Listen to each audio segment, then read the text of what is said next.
On to this episode of the franchise, May 29th. The Boston Celtics have forced a Game 7 on the Miami Heat after being down 0-3. Will they be the first team in NBA history to come back from an 0-3 deficit? DeAndre Hopkins cut by the Arizona Cardinals, MLB Power Rankings, and MLB Series recaps. Before we get into it, YouTube, Spotify, Apple Podcasts, Amazon Music, Twitter, TikTok, Instagram, where you can watch, listen, and find other content surrounding this podcast. All right, let's start here. Celtics forcing a Game 7 on the Miami Heat. Last time we did a podcast, last episode we did, they were down 3-0 to the Heat. The Heat were up 3-0, looking like they were going to go for the sweep or at least win in 5. Since then, the Celtics have won 3 straight games, a 116-99 performance, 110-97, and then a 1-point buzzer beater win by Derek White on Saturday with 0.1 seconds left to keep the Celtics season alive and force a Game 7 on Monday night, which is tonight. So Derek White with a 0.1 second game winner. That is the greatest game winner in the history of the NBA. 0.1 seconds left on the clock after a missed shot by Marcus Smart, a missed three-pointer to win the game. It goes in and out. Derek White tips it in with his finger with zero point 0.1 seconds left and keeps the Celtics season alive, winning this game. Tatum ended this game with 31 points and 12 rebounds. Another poor shooting performance for him, but his 31 points were enough to keep them within fighting distance the whole game. Jaylen Brown with a 26-point performance. Marcus Smart with 21 points. Boston shot horribly from 3 in this game, only 20% from the 3-point range, but they were in it the whole time. I mean, they had a 13-point lead at one point. They were in this game through and through. For Miami, 24 points out of Jimmy Butler, 5 for 21 shooting, 2 for 4 from 3. Over these last 3 games, Jimmy Butler has not been the player he was through the first 3 games of this series. The first 3 games, he was the most dominant player on the floor. He was efficient. He was just the best player between these two teams. Jimmy Butler was the best player on the court in games 1, 2, and 3. Now games 4, 5, and 6, it's a completely different story. I know Butler ended with 29 in game 4, and he ended with 14 in game 5, but he has not been efficient. I'm talking 5 for 10 shooting, 9 for 21 shooting, and then in this game, a 5 for 21 shooting performance. Butler has not been efficient at scoring the basketball in these last 3 games. Caleb Martin with a 21 point 15 rebound game in this game 6. Bam only had 11 and 13. Another poor performance for Bam. You look at earlier in this series, he had a 16.6 turnover game in game 5 against this Celtics team. So, and then even earlier, a 13-point performance in game 3 where they actually won against the Celtics, the last one that they had so far in this series. So Boston going home game 7 tonight on Monday in the Garden. Look, the Celtics have been the better team all regular season. They're the higher seed. They were the favorites going into this series, and I think now they are still the favorites. I mean, they were the favorites in game 6 in Miami, a game that they did win. Now you're going back to Boston. The last time you had game 7 there, Jason Tatum had a legendary 51-point performance over the Sixers. I fully expect the Boston Celtics to be the first team in NBA history to complete a 3-0 an 0-3 comeback and win tonight. I think they'll be the first team in history to do that. Look, all the momentum is on the side of the Boston Celtics. They're playing a lot better than this Heat team. Tatum and Brown have stepped it up over these last few games. Tatum has had a 31, a 33, and a 21-point performance. Jaylen Brown has had 21, 26, and 17 points over his last 3 games. Those 2 guys, when they're on the top of their game, in particular Jason Tatum, is the reason the Celtics can win these games. And when Brown plays pretty solid as well, with the help from Marcus Smart, Derek White, Malcolm Brogdon, Al Horford, the Heat or the Celtics will win any game when those guys play at their best. Now, Jimmy Butler, they have been lucky that he hasn't been playing his greatest basketball. But even if he is, if Tatum or Brown play like they have been over these last 3 games, they will win, especially with them being at home in Boston, in one of the hardest playoff environments in the NBA. The Celtics will win tonight's game. They will win in 7, and they will be the first team in NBA history to complete the 0-3 comeback. which is still not the greatest comeback in history. It is still the Warriors or the Cavs 3-1 comeback over the 73-9 Warriors in the finals in 2016. But this is the second greatest comeback in NBA history. If they complete this tonight, winning in 7 after being down 0-3 to the 8th seed. To the 8th seed. Now they are the better team, so they should win this series no matter what. They're the better seed, better regular season. They have the better roster than this Heat team.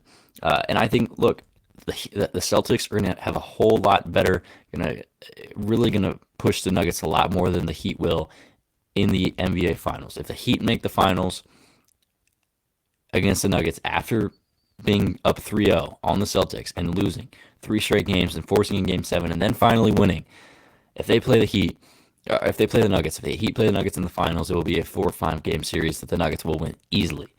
But if Boston makes it to the Finals against this Nuggets team, it's going to be a lot more of a fight. It's going to be at least a 6-game series because I think Boston is a lot more closer to the level of team Denver is than Miami. I think the differences between those two teams, Denver and Miami and Denver and Boston, is very, very huge. And look, Boston will give a lot better of a fight against the Nuggets than the Heat will, and I think they will win tonight in 7, completing the 0-3 comeback. All right, DeAndre Hopkins cut by the Cardinals. 3 years with the team, 35 games, missed some time, suspension, injuries. Remember, he got suspended last year for PEDs.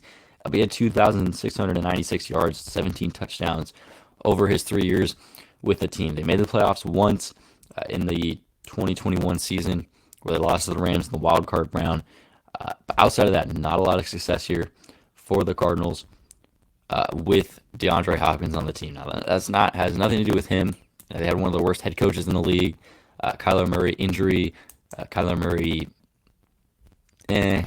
horrible offensive line, very bad defense at times. The Cardinals have been a very lackluster team over the last 3 seasons. Despite the year that they made the postseason, they were still missing a lot of pieces all around that team. The Cardinals electing to cut him instead of trading him, I think shows that they're trying to basically be the worst team in the NFL next season.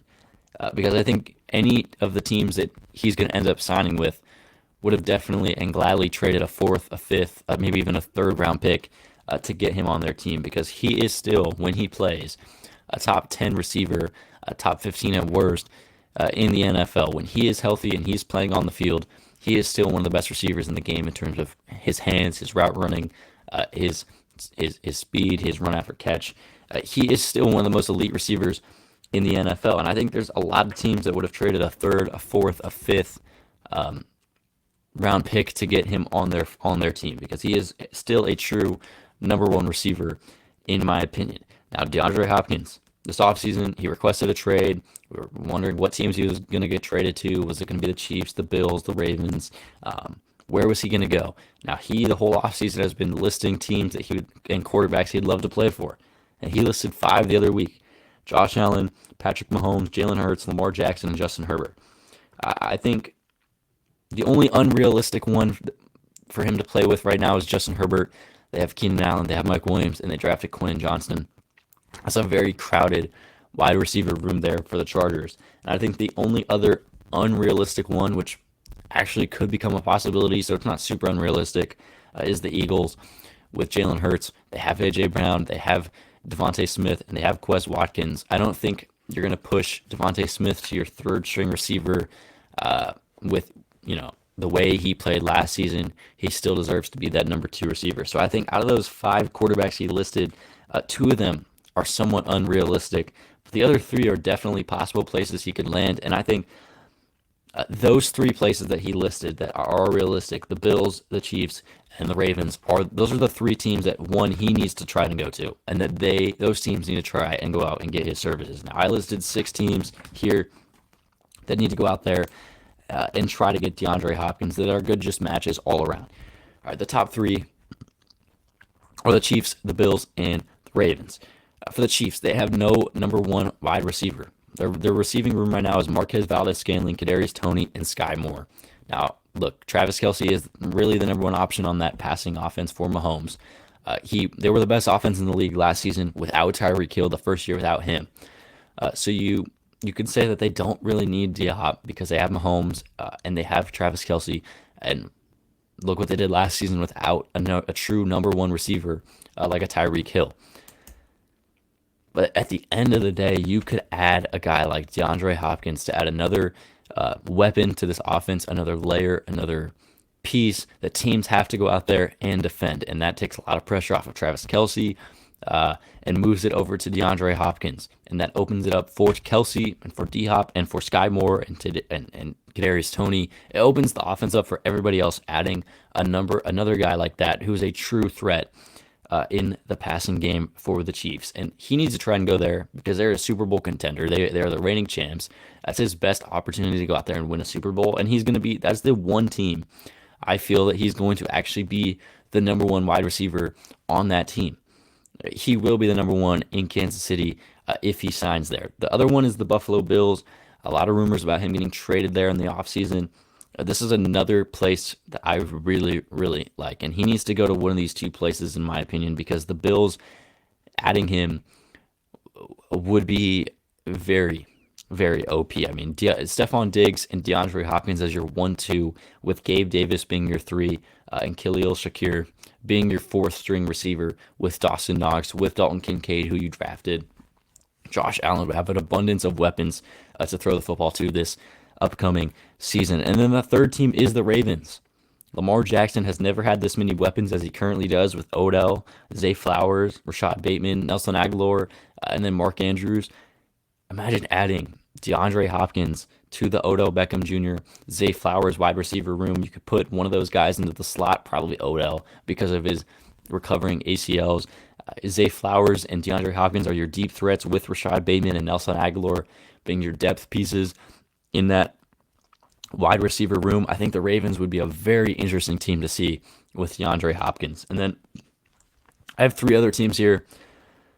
Not a lot of noise about them, but I think these would be 3 interesting teams to see DeAndre Hopkins going to. And this first one I would love to see, and that is the Cleveland Browns. This Browns team has the potential, and they made a lot of moves this offseason to actually be a team that could possibly win the division. And if not that, they could really make a push to be a wild card team.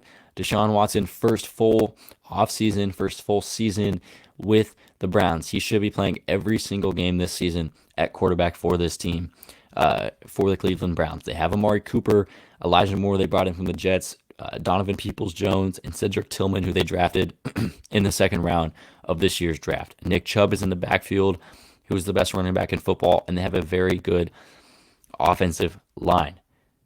Imagine if you give Deshaun Watson, his former number one receiver back in his days with the Houston Texans, and DeAndre Hopkins to add to Amari Cooper and Elijah Moore. You can put Elijah Moore in that slot receiver position, move Cooper to the number 2, and have DeAndre Hopkins as that number 1. And then I think Cleveland right there with the additions they made on defense and the progression that Deshaun Watson should have, finally, coming back from football, his first full year with the Browns. This Browns team could be a lot more dangerous adding a guy like DeAndre Hopkins, and I would not be surprised if he ends up going there for the next season. 2 more teams. The New York Giants are in desperate need, in my opinion, of a receiver. Now that, look, they drafted Jalen Hyatt in the 3rd round. They have Paris Campbell, Darius Slay, and Isaiah Hodgins. But Saquon Barkley hasn't signed his franchise tag yet. Who knows if he sits out or if he plays or what happens with him. And the way this team is right now, I know they added Darren Waller, too, to that passing game. But they need another guy on the outside. They need a true number 1 guy that Daniel Jones can trust. And I don't think this team's making the postseason as they are right now. I think there's a lot more teams that are going to make a jump compared to this Giants roster that I really just don't like, because they don't have a true number 1 receiver, in my opinion. And adding a DeAndre Hopkins could definitely take this team to, in my opinion, an actual playoff team. And then the final team I have here is the Rams. A healthy Matthew Stafford this year, a healthy Cooper Kupp, and a healthy Aaron Donald. I think this team could win a division that is, in my opinion, somewhat wide open. The Seahawks should be able to be repeating as a wild card team or even potentially a division winner, but that all depends on Geno Smith's play. The Niners should be good with their defense is still stacked. The stars they have on offense, but you never know what could happen. Maybe this team goes through some injuries. Who knows? And then the Cardinals are going to be the worst team in the league. So the Rams are in an interesting spot. They were horrible last season, but this year with a healthy Cup, a healthy Stafford, healthy Aaron Donald, you could add another receiver to this room that only has Cooper Kupp and Van Jefferson. And adding a DeAndre Hopkins, giving Matthew Stafford another guy on the outside to throw the football to, would be elite for the Rams. So those are my 6 teams that should go out there and get D-Hop, or that D-Hop should look into. And my favorite one outside of Kansas City, Buffalo, and Baltimore is the Cleveland Browns. I think that is the number one spot outside of the top 3 premier teams in the AFC that needs to go out there and get DeAndre Hopkins. All right, MLB series recaps. I don't think we've ever done one of these before, but before we get into the power rankings, let's just recap the series from the weekends. The Rays and the Dodgers. Rays took 2 out of 3 from the Dodgers this weekend. Isaiah Paredes was a triple away from the cycle in Sunday's game. Jose Siri, Yandy Diaz, Max Muncy had 2 homers in this series. Trace Thompson, Paredes, Glasnow in his first start back this season, 4 and a third innings pitched, 8 strikeouts, 3 earned runs allowed. The Yankees took 2 out of 3 from the Padres. Tatis with 2 homers, Judge with a homer. This was an interesting series this weekend. The Rangers and the Orioles, 2 of the premier teams in the American League. Rangers win 2 out of 3. Adley with a homer, Seager with a homer, Austin Hayes.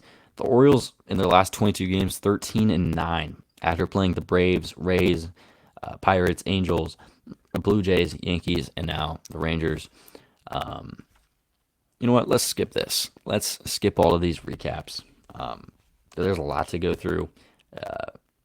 Let's just skip this. Let's just get straight to the MLB Power Rankings, because this is really what I'm here for. This is really what I'm doing this for. All right, MLB Power Rankings for this week. Number 1 team, no change. Over the last 8 weeks, it has been the exact same team as the Tampa Bay Rays. They have a plus 120 run differential, 7-3 in their last 10. Had a series win over the Dodgers over the weekend. They're still the premier team in the MLB, although they are getting close. There are some teams right behind them. I think there's 2-3 teams right behind them that are very, very close to dethroning them as the number 1 team. All right, number 2 is the Texas Rangers, up 4 places from last week with a series win over the Orioles. The best run differential in baseball at 123, 33-19 record, and a 7-3 in their last 10. They are the closest team, in my opinion, to the Tampa Bay Rays. And they're very, very close to becoming the number 1 team in the MLB. Number 3 is the Houston Astros for me. 31-21, plus 53 run differential. They're up 1 spot from last week. 8-2 in their last 10. They swept the Oakland A's, the worst team in baseball. They've been playing some really, really good ball. They've been getting hot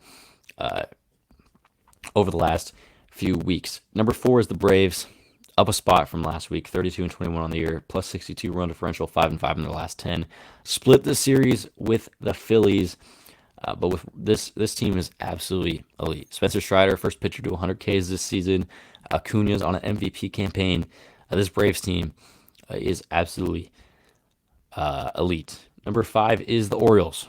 They moved down 3 spots from last week, but that has nothing to do with them. They did lose the series to the Rangers.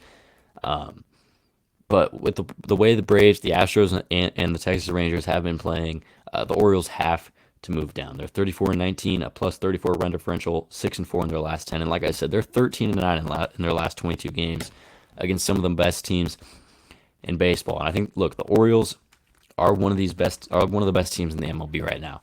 They are a true playoff contender, in my opinion. We'll see how their pitching holds up, their starters and their bullpen.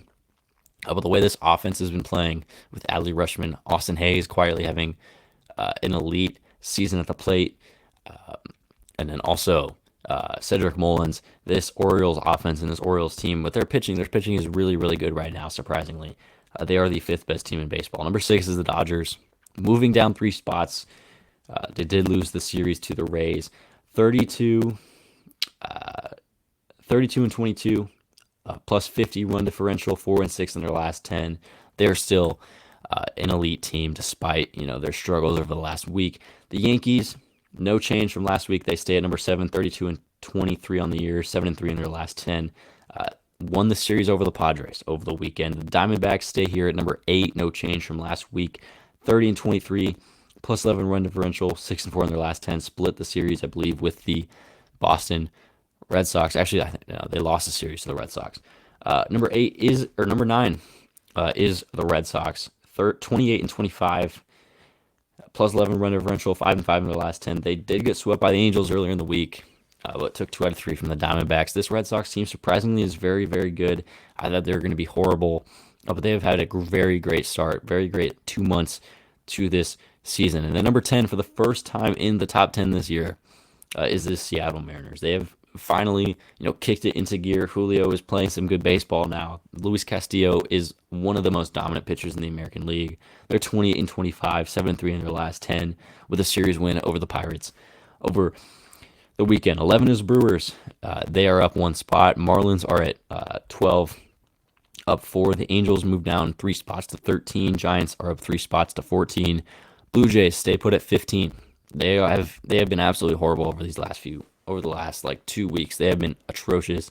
They moved down 10 spots 2 weeks ago. They were at number 5 3 weeks ago. They're all the way down here to number 15.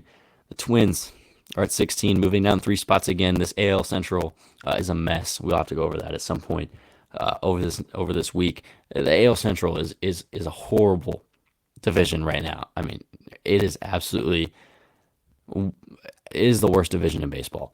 The Mets are at 17. They are down 6 spots. The Pirates are at 18, down 4 spots. Tigers move up 3, 25 and 26 on the year, 6 and 4 in their last 10. They are at 19. The Phillies are at 20. They are down a spot again. The Padres at 21, 24 and 29, 4 and 6 in their last 10. They have moved down. They haven't, no change for the Padres. The Reds are up 4 spots, 24 and 29 on the year, 5 and 5 in their last 10. They sit at 22. The Rockies up 5 spots from last week, 23rd in this power rankings, 24 and 30 on the year, 4 and 6 in their last 10. The Cardinals are down 4 spots as well. They're at 24. The Guardians at 25 are down 2 spots. The Nationals are down a spot at 26. The Cubs are down 3 spots to 27. The White Sox down a spot to 28. The Royals and A's stay put at 29 and 30. The A's are 10 and 45, 0 and 10 in their last 10 games, and they have a negative 199 run differential. That is the worst in Major League Baseball. So that is the MLB Power Rankings for this week. The 1 through 10: Rays, Rangers, Astros, Braves, Orioles, Dodgers, Yankees, Diamondbacks, Red Sox, and Seattle Mariners. That will do it for today's episode of the franchise. We'll be back tomorrow, where we find out if the Celtics complete the L3 comeback or if the Heat win in 7 games to play the Denver Nuggets in the finals. And whatever else happens. YouTube, Spotify, Apple Podcasts, Amazon Music, Twitter, TikTok, Instagram in the description of every single episode. See you guys tomorrow.